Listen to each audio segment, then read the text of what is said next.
Is it imply or is it infer? A lot of people get these confused. Let's take a look at a few sentences here. May I imply or is it infer from your scream that you hate spiders? Here's another sentence. You seem to, is it imply or infer that you have arachnophobia, a fear of spiders, whenever you see a spider and you scream? So which one is it, imply or infer? Well, let's take a look at the meaning of each of the two words and then see how they're each used in the sentence, and this should clear up any confusion. Let's start with imply.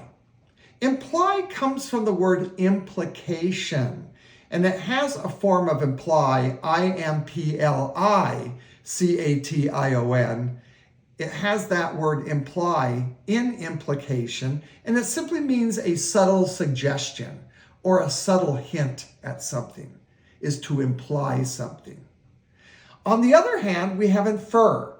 Infer comes from the word inference, and it has the word infer in it, I-N-F-E-R-E-N-C-E. And infer simply means to conclude based on some evidence. So the speaker will always imply or subtly suggest something to the listener, and the listener will infer it or make a conclusion based on what they hear or what they see. So let's go back to the first two sentences and see how each one is. Does it mean subtly suggest something, or does it mean to make a conclusion?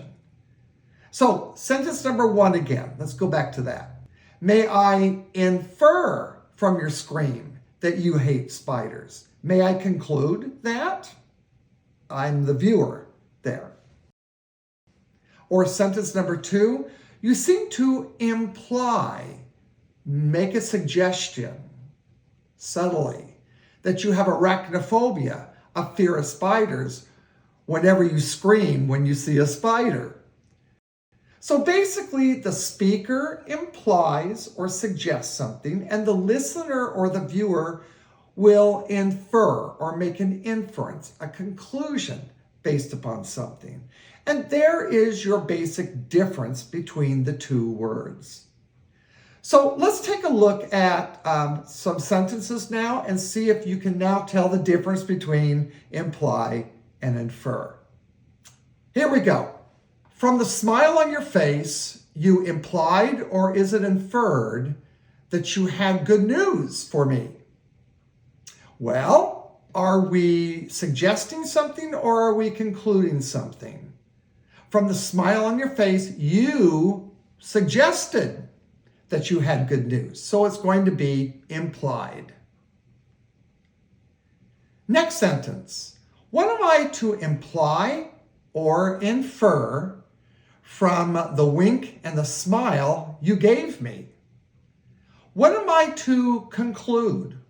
So it's going to be, what am I to infer from the wink and the smile you just gave me? Next sentence. With all the trophies that Mary has on her shelf, I can imply or I can infer that Mary is an excellent tennis player. Is it to make a conclusion or is it to make a suggestion? Well, with all the trophies on Mary's shelf, I concluded, I inferred that Mary was an expert tennis player. Simple. Next sentence. With all the books I see in your room, I can imply or infer that you like to read. Can I suggest it or can I conclude it? Well, it's pretty easy. I can conclude. So with all the books in your room, I can infer that you like to read.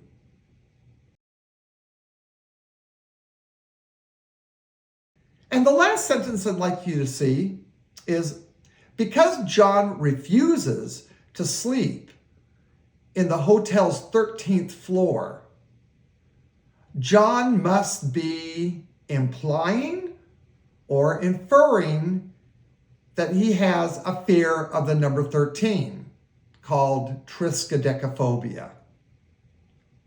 So let's go back. Is he suggesting or is he concluding? Because John refuses to sleep in the hotel's 13th floor, John must be suggesting, implying that he has triskaidekaphobia, fear of the number 13. And I think it's just that simple. So remember, speakers imply, they suggest, listeners infer or conclude based upon what they hear or what they see.